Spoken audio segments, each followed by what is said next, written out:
മലയാളികൾക്കേറെ പ്രിയപ്പെട്ട താരമാണ് ബേസിൽ ജോസഫ്. അഭിനയത്തിലൂടെയും സംവിധാനത്തിലൂടെയും നിരവധി ആരാധകരെ സൃഷ്ടിക്കാൻ ബേസിലിന് സാധിച്ചിട്ടുണ്ട്. നടന്റെ വ്യത്യസ്തമായ ചിരിയും ആളുകൾക്ക് ഏറെ പ്രിയപ്പെട്ടതാണ്. തന്റെ ഏറ്റവും പുതിയ ചിത്രമായ നുണക്കുഴിയിൽ ബേസിലിന്റെ ചിരി കൊണ്ടുവന്നതിനെക്കുറിച്ച് പറയുകയാണ് സംവിധായകൻ ജിത്തു ജോസഫ്.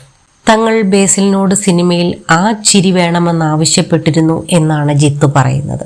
എന്നാൽ തന്നോട് ചിരിക്കാൻ പറഞ്ഞാൽ ചിരിക്കാൻ പറ്റില്ലെന്നായിരുന്നു ബേസിലിന്റെ മറുപടിയെന്നും ജിത്തു പറഞ്ഞു. അവസാനം ബേസിൽ ജോസഫിന്റെ ചിരിക്ക് വേണ്ടി തങ്ങൾക്ക് കുറെ ടേക്ക് പോകേണ്ടി വന്നുവെന്നും സംവിധായകൻ കൂട്ടിച്ചേർത്തു. ബേസിലിനോട് ഞങ്ങൾ നുണക്കുഴി സിനിമയിൽ അവന്റെ ആ ചിരി വേണമെന്ന് പറഞ്ഞിരുന്നു. അപ്പോൾ അവൻ ഞങ്ങളോട് പറഞ്ഞത്, എന്നോട് അങ്ങനെ ചിരിക്കാൻ പറഞ്ഞാൽ ചിലപ്പോൾ ചിരിക്കാൻ പറ്റില്ല, അത് നാച്ചുറലായി വരണം എന്നാണ്. അത് ശരിയായിരുന്നു. ഞങ്ങൾക്ക് ആ ചിരിക്ക് വേണ്ടി കുറെ ടേക്ക് പോകേണ്ടി വന്നു. കാരണം ഞങ്ങൾ ഷൂട്ടിന്റെ സമയത്ത് ചിരിക്കാൻ പറയുമ്പോൾ അവൻ ചിരിക്കില്ല.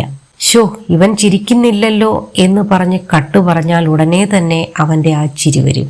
അത് വളരെ നാച്ചുറലായ ചിരിയാകും. ഇങ്ങനെ നുണക്കുഴിയുടെ സെറ്റ് മുന്നോട്ട് പോയത്.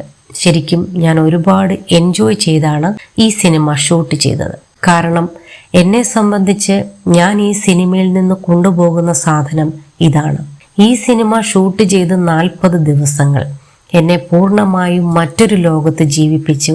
അല്ലെങ്കിൽ അത്തരം എക്സ്പീരിയൻസ് തന്നെ സിനിമയാണ് നുണക്കുഴി. അത്രയും ഫണ്ണായിരുന്നു. ഞാൻ ആ സമയത്ത് ടോട്ടലി റിലാക്സ്ഡ് ആയിരുന്നു. ജിത്തു ജോസഫ്